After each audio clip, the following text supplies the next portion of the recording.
Imagine this. You're at home, relaxing after a long day. But instead of breathing in fresh air, your home fills with a stench of sewage, dead rodents, rotten eggs, and garbage. You think, surely this can't be normal. But for the residents of South San Diego, this unbearable smell is a constant, unwelcome companion. Welcome to the Sewage Daily Podcast, where we tackle issues impacting our communities. I'm Jocelyn, your host, and today we're diving into decades-long of environmental and public health crises plaguing South San Diego. The sewage contamination crisis, also known as the stink. Stay tuned to learn why this issue affects not just locals, but all of us, and how residents are fighting back. Let's start with the basics. If you've ever driven past Imperial Beach late at night, you've probably caught a whiff of the infamous odor. But where does it come from? Where are its origins? NBC San Diego reported that the smell is caused by the raw sewage spilling over from Tijuana into San Diego's broken sewage systems. Instead of being treated, this waste contaminates our air and water, making its way into our homes, schools, workplaces, and beaches. It's more than an inconvenience. It's a health and environmental crisis. Toxic air, beach closures, and polluted waters are disrupting daily life for South San Diegans and Imperial Beach residents. One resident, Shannon Johnson, shared how she's embarrassed to invite people over because the smell is so overwhelming. She's also concerned about her family's health after years of breathing in contaminated air, and has also questioned if her recently diagnosed pulmonary issues are due to years of exposure to the air. Does that sound fair to you? Because it shouldn't. Let's also talk about health.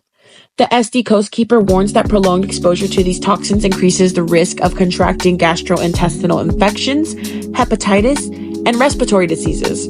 Imagine how this affects people with pre-existing conditions such as asthma or elders who are living in these communities breathing in these odors on a daily basis. For many families, this crisis is a daily struggle. One mother even told ABC 10 News that she feels powerless watching her children grow up living in these conditions, and that they should be living in conditions where they are playing with their neighbors or playing outside or having barbecues, but instead they are constantly feeling sick due to the odors. People are also feeling anxious, stressed, and even ashamed about living in such an environment. It's taking a toll on their mental health as well as their physical health. This shouldn't be a constant reality for anyone. Now, let's dive into the environmental consequences. Pollutants from the Tijuana River estuary are spilling into the ocean, devastating marine life and closing beaches that many rely on for recreation and tourism. It's affecting the economy for local businesses, causing a lot of these local businesses to go out of business and have to close on important dates. The California State Lands Commission has even pointed out that the U.S. federal government bears responsibility for providing resources to address this, but years of neglect have only made things worse. It's not just a South San Diego issue. It's a regional and international crisis and should be treated such as so. It's hurting our ecosystems and economies. So, what is being done? The fight to stop the stink has definitely gained momentum. It has developed groups such as the Coastal Conservancy and the Clean Border Water Now movement. Now, one proposed solution has been to hold the company Veolia accountable through litigation. I'm going to show a video that gives a little bit more information on this. So let's cut to that video and I'll be right back. They have had enough. They say not only does it stink, there's been nasty sewage floating around for decades, and now there's a lawsuit in the works just to get the problem fixed. Two environmental groups are looking to sue the International Boundary and Water Commission. CBS 8's Esmeralda Perez is in Imperial Beach with more. The pollution crisis in our waters is pushing two environmental groups to send out a 60-day notice and intend to sue if nothing is done about it. The seaside in Imperial Beach is closed to the public because of sewage-contaminated water flowing out of the Tijuana River Valley. It's an issue that's plagued the area for years. Now a pair of environmental groups have had enough. San Diego Coastkeeper and the Coastal Environmental Rights Foundation are demanding change from the International Boundary and Water Commission. This week, they sent out a 60-day notice and intend to sue. The IBWC is the federal agency on the United States side in charge along the U.S.-Mexico border. We spoke to the executive director of Coastkeeper, Philip Musigas. He says the groups hope that by taking action will force the agency to do something about it. Up to now, we have tried everything else. We've tried the voluntary approach. We've tried the congressional approach. We have tried to work with IBWC to get them on board. Nothing seems to work. The intent to sue addresses the IBWC's violations of the Clean Water Act. This includes the discharge of hazardous chemicals from the treatment plants near the border and failure to submit self-monitoring reports. For their years of dumping toxic sewage and toxic waste into the Pacific Ocean and the Tijuana River.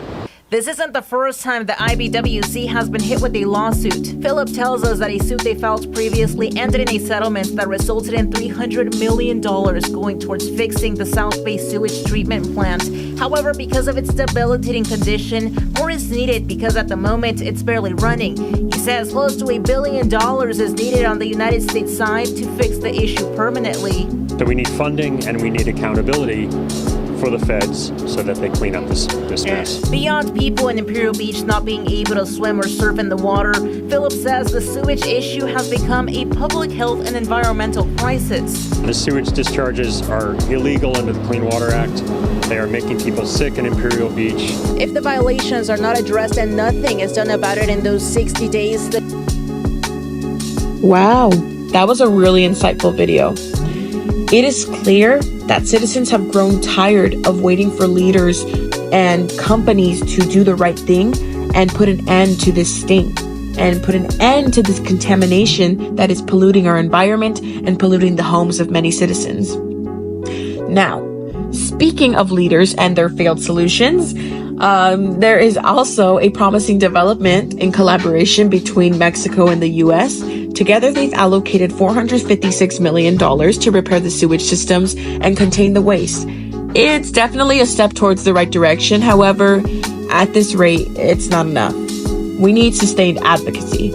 It's important that citizens who are wanting to change San Diego to join movements like the Clean Border Water Now movement attain their monthly meetings, which can be found on their website, and I'll include it in the video. Or reach to your local representatives and urge them and press them for a solution. It's important to hold them accountable. We voted for them. And as residents, we need to hold them accountable. It's their job. Together, we can push for long-term solutions and finally give South San Diegans the quality of life that they're not only paying for, but the life that they deserve. So, today, we explored the South San Diego sewage crisis, a story of environmental neglect, health risks, and a resilient community fighting back. This issue is bigger than one city. It's about fairness, safety, and a clean future for everyone. If you want to support the fight, check out the Citizens for Coastal Conservancy and their Stop the Stink campaign. I'll include a little link below and information of what you can do to join the fight. Thanks for tuning in to the Daily Sewage Podcast. Don't forget to follow us and join us next time as we uncover another story worth fighting for. Until then, take care, breathe easy, and stay safe, San Diego. Bye.